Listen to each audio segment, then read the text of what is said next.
পরিষ্কার করতে।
শেষ নেই, সে যতই পড়াশোনা করি না কেন, সে শ্বশুর বাড়িতে এসে সমস্ত কাজই করতে হয়।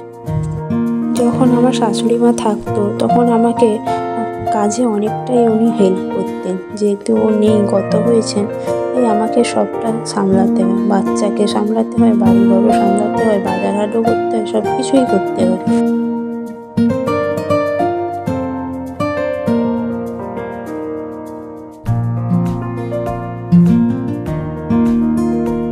এবার চলে এলাম আমাদের বেডরুমে এই ঘরটা মুছতে। দেখো আমার বড়মশাই ও আমার ছেলে এখনো ঘুমিয়ে আছে, আমি ততক্ষণে কাজগুলো সেরে ফেলি।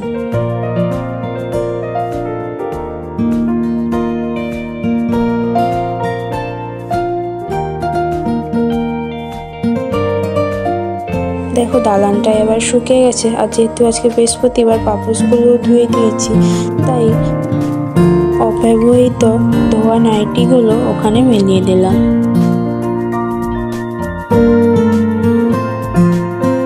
এবার পাপোশগুলো সার্ফে চুবিয়ে দিব, গরমোচা ডান্ডাটাও সার্ফে চুবিয়ে তারপর বাসনগুলো মেজে নেব। সকালে উঠলে কাজের আর শেষ থাকে না, দেখি কখন কাজগুলো শেষ হয়।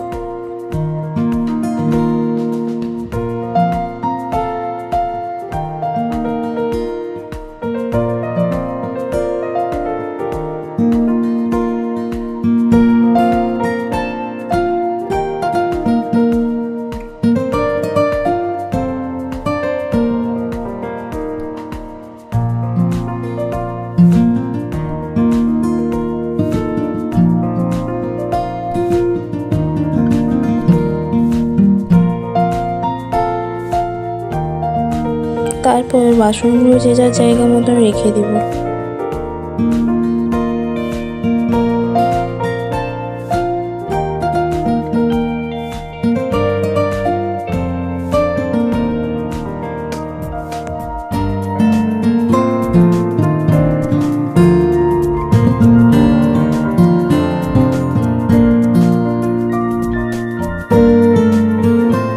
রান্নাঘরটাও দেখো শুকিয়ে গেছে, এবার আমি চেয়ারগুলো ডাইনিংয়ের কাছে রেখে দিব।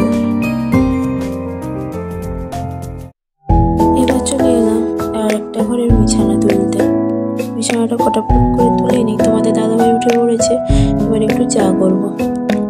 আর হ্যাঁ, আর একটা কথা তোমাদের কাছে যেটা শেয়ার করব, কেন এখন অবধি আমাদের বাড়ি আনকমপ্লিট হয়ে পড়ে আছে, এখনও কেন আমরা ছাদটা ঢালাই দিতে পারিনি। পুরো ভিডিওটা স্কিপ না করে দেখতে থাকো।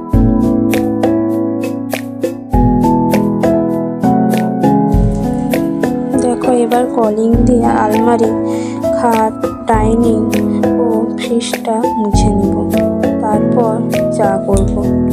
আজ 2-3 দিন মেঘলা ওয়েদারের পর আজকে রোদটাও কিন্তু ঝলমলে বেরিয়েছে, তাই কিছু কাপড় জামাও সার্ফে চুবিয়ে রেখেছি ধুবো বলে। আমি থাকি কাঁটি সেন্ট্রাল বাস স্ট্যান্ডে, ধর্মদাসবার 20 নম্বর ওয়ার্ডে। সেখানে 6-7টা বাড়ি আছে, সেইগুলো সরকারি জায়গার ওপর বাড়ি করে আছে, তাই এখনো অবধি ওই জায়গাগুলো পাট্টা হয়নি, তাই আমাদের উপরে ছাদ ফেলারও নিয়ম নেই, তাই বাড়িগুলো এইরকম আনকমপ্লিট করে পড়ে আছে। এখান থেকে হয়তো আমাদের অন্য জায়গায়ও ট্রান্সফার করে দিতে পারে, কোনো ভরসা নেই, তাই বাড়িগুলো প্লাস্টার করিনি আর ছাদও ঢালাই ফেলিনি। যেহেতু যেহেতু এগুলো আমাদের নিজস্ব জায়গা না, তাই কোনো রকম থাকার মতন ঘরটুকু করে আছি। অনেকে বলছে পার্টটা হয়ে যাবে, যদি পার্টটা হয়ে যায় তাহলে ঘরটা কমপ্লিট করে নিব, উপরে ছাদও ফেলে দেব। তাই যতদিন না আমাদের এটা নিজস্ব জায়গা হচ্ছে ততদিন ঘরটা কমপ্লিট করা সম্ভব না। একটা জায়গা আনার কথা চলছে, দেখি কি হয়। তোমরা যদি আমার পাশে থাকো তাহলে হয়তো নিশ্চয়ই পারবো। প্লিজ প্লিজ প্লিজ আমাকে প্লিজ সাবস্ক্রাইব করো, লাইক করো, কমেন্ট করো, শেয়ার করো আর আমার পাশে থেকো। সকাল থেকে কাজ করার পর খিদাও পেয়েছে, তাই চা আর বিস্কুট আর রুটি খেয়ে নিলাম।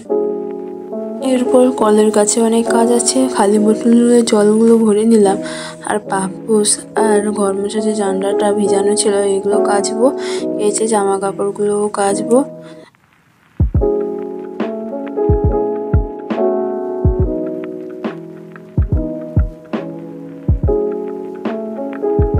কেচে বাইরে রোদে শুকিয়ে দিয়ে এলাম। এরপর দেখো চান করে চলে এসেছি, তারপর বৃহস্পতিবারের পুজো, তাই একটু করতে সময় লাগবে।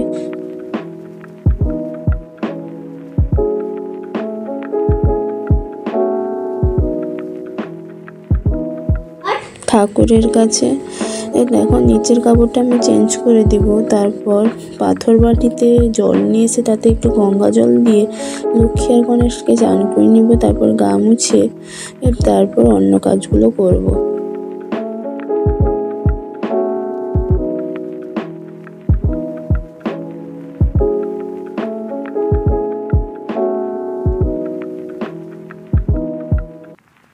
এবার ঠাকুরের বাসনগুলো ধুয়ে নিয়ে এসেছি আর ফুলটাও তুলে নিব, তারপর পুজো করে তোমাদের কাছে আসছি।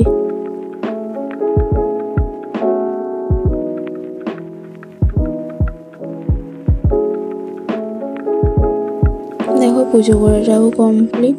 তারপরে দেখো মা বাবার কাছে ফুল দিয়ে দিয়েছি আর তুলসী মঞ্চে মনসা ঠাকুরে আর মার কাছে খেতেও দিয়ে দিয়েছি। দেখো এই